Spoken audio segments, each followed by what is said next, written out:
If my people Bible reading part 136, we are in the book of Ezekiel, and this is scroll number 8. Scroll 8 and 9 are the flow's going, and the Father is now doing some major cleaning up, and now he's getting to the nitty gritty, and he's saying this. In the 12th year, this is scroll 8, chapter 32, verse 17. The 12th year, the 15th day of the month, the word of Yahweh came to me. Son of man, wail for the hordes of Egypt and consign to the earth below her and the daughters of mighty nations with those who go down to the pit. Now, the tribes of Israel are spread everywhere. You are spread everywhere. Some of you don't know who you are. Some of you are Heinz 57 and you don't really care. As long as you're grafted in, you're good to go. Just stay the course. And then there are many who do know who they are. They just are not lost. They're just scattered. And they're wanting to come home again. So as we get into chapter 33, very next chapter, Yahweh's talking to Ezekiel, and he's saying now he's getting down to who's responsible for what. And he uses the word watchman on the wall. Watchman on the wall today would be called a rabbi, would be called a pastor, a minister, a teacher. Those learning the word. Somebody like me who's dumb enough to get on YouTube and other social media, which who knows when they're going to take it away. So for whatever purpose, fine. But if you say something, like I'm saying something, and I speak on saying this is what Yahweh said, this is, it's got to be from the word. And comments, or you just cannot be just thrown out there and say, well, I could be totally wrong. I believe I'm very comfortable in what I'm saying. Do I know I'm capable of mistakes? Absolutely. Would I admit it? I did. I did in the last two episodes. I mentioned God, Jesus, Lord, which, by the way, Lord wasn't invented till the 16th century again. Lord became popular in about the 12th century, and then it became in Bibles written in the 16th century with the King James Bibles. But the word L-O-R-D, or capital L-O-R-D, was not in there. The word master was. You learn these things, and so, yeah, did I say something that was really, really wrong and written in the Bibles, written in commentary, written in dozens of Bibles I've gone through? But yeah, it's wrong. Once you know the truth, you don't go, the pig doesn't go back to the slop. It's just, if you're not a pig, then don't act like one. Do what is right, and start training yourself. You keep caught up in a word and behavior. It's hard to get out of bad behaviors and bad traditions. It's hard. I understand that. A watchman on the wall. A watchman is someone who guards for others, who cares for others. Law enforcement's some kind of protective military. Watchman's on the wall. This is a responsibility in the military. If you fall asleep at your guard station, you could wipe out an entire battalion because you're asleep at the wheel. Christians, don't be asleep at the wheel. And Yahweh says this. He says, now, if you blow the horn, you blow your shofar and you make noise, which means you allow people to know what's going on. The enemy's coming. Run, protect yourself, close the gates, get out your Second Amendment rights. And they don't pay attention to you, they don't care, well, it's on them. That's what Yahweh says. It's on them. But you fail to do what you're supposed to do. And somebody gets hurt, Yahweh says, just one gets hurt because of you, you're next. And he says that. So pastors, ministers, rabbis, if you're going to claim that you are all these titles, then you better be that title. So there's some correction coming, severe correction for teachers who errantly bring little children. That could mean actually little children, age-wise, are just people who just haven't gotten off the milk their entire life. They're 87 years old. They're still reading, about Goliath, the prodigal son, and all those stories, and they just don't get it. We are responsible. We are our brother's keeper. So there you go, Cain. your big, huge, erroneously poor behavior right there in the book of Genesis is still alive today. That's what chapters 31, 32, 33 is all about. Now we are in scroll 9, which is still chapter 33. We are chapter 33, verse 21.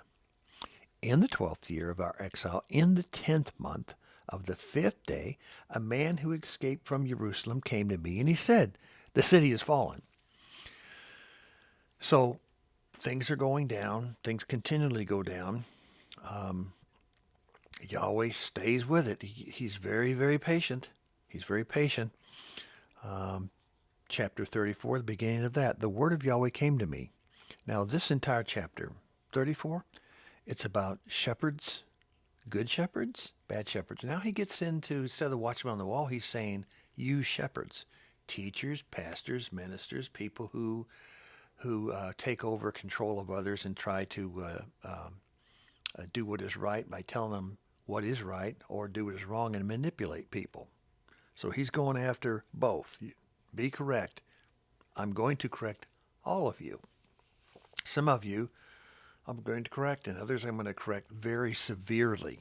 You don't want to be a bad watchman in the last days when Yeshua returns. You don't. You don't want to lackadaisy tell people things in person or on the internet that you don't really care what you say. You just want to fill up the hours with entertainment. That doesn't make it. You've got to be in the Word. Chapter 34, verse 8, as you've been reading along.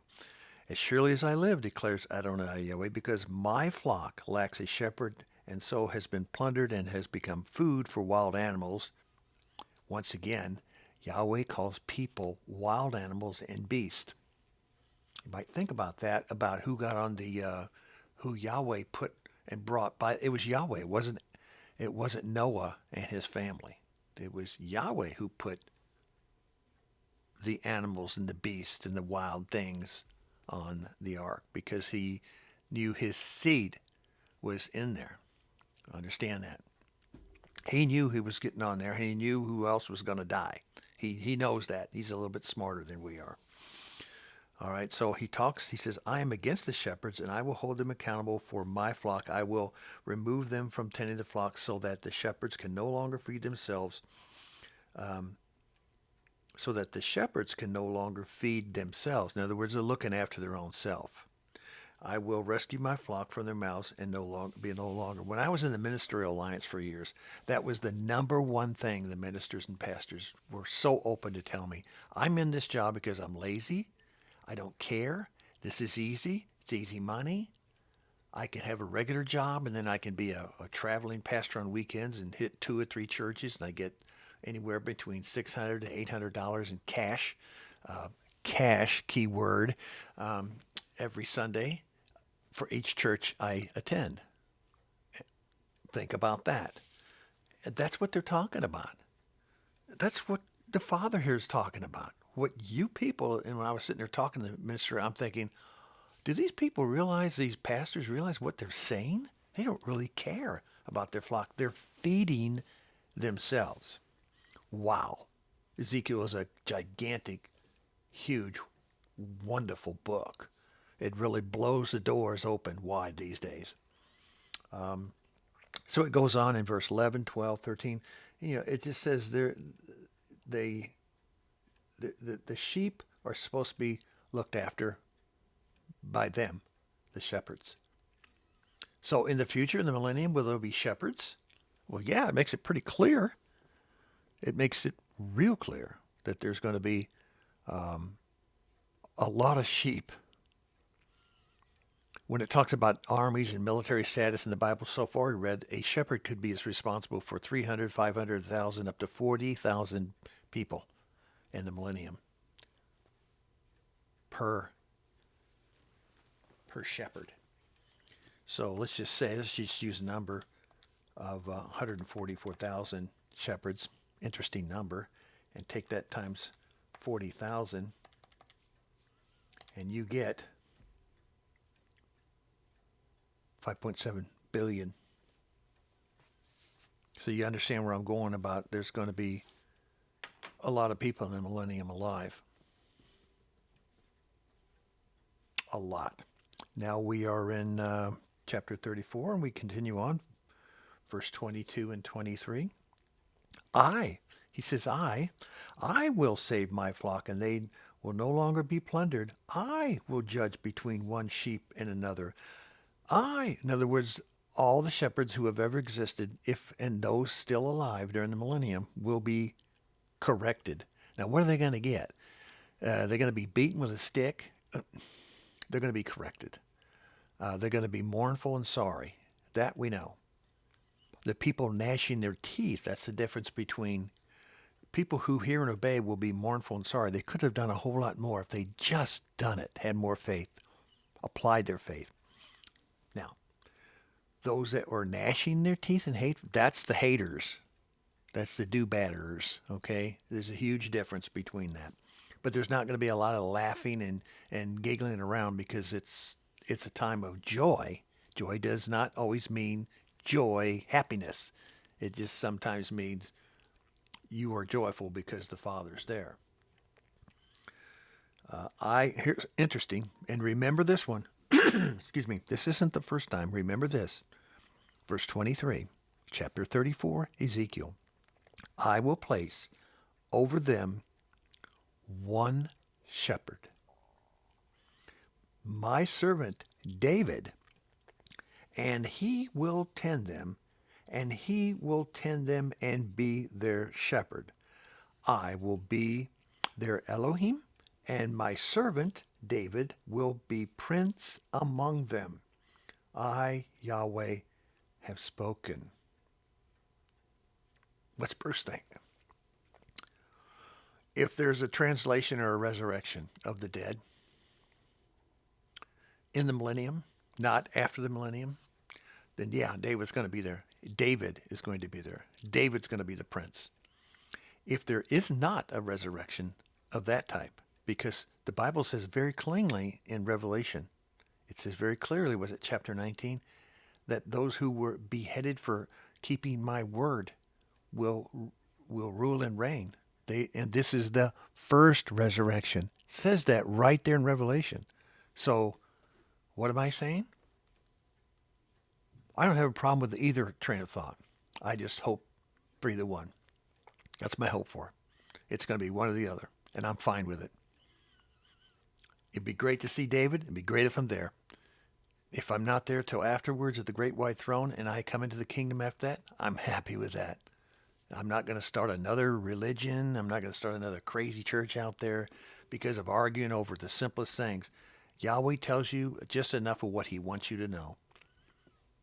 And if people have been arguing over this for 2,000 years, why do you think you're going to solve it? Just let it go. Plan for the worst and hope for the best. So what's the worst? The worst is I'm not going to get resurrected to the very end great white. Oh, I'm fine with that. Would I like to be ruling and reigning as a shepherd? Yeah. During the millennium? Yeah. Yeah. I'm spending a lot of time in the Word just for that. But I want to give it out to you too, so you can make up your mind. Chapter 34. I apologize. 35, 36, 36:24. For I will take out of the nations, I will gather you from the countries and bring you back into your own land. Verse 27. And I will put my spirit in you and move to follow my statutes and be careful to keep my judgments. He always says, he's going to do it. So who's he? Yeshua, because Yeshua is Yahweh now. They're right, left hand. They're right with each other. It is Yeshua who is going to take you out of the countries. It's Yeshua and his messengers going to bring you in the land. It's not an email and it's nothing from the Antichrist telling you to go. That's really important for you to understand. This is not the first time we read this. I won't be able to finish what I wanted to do, so shucky darns. I will start the next one, next reading in chapter 39:28.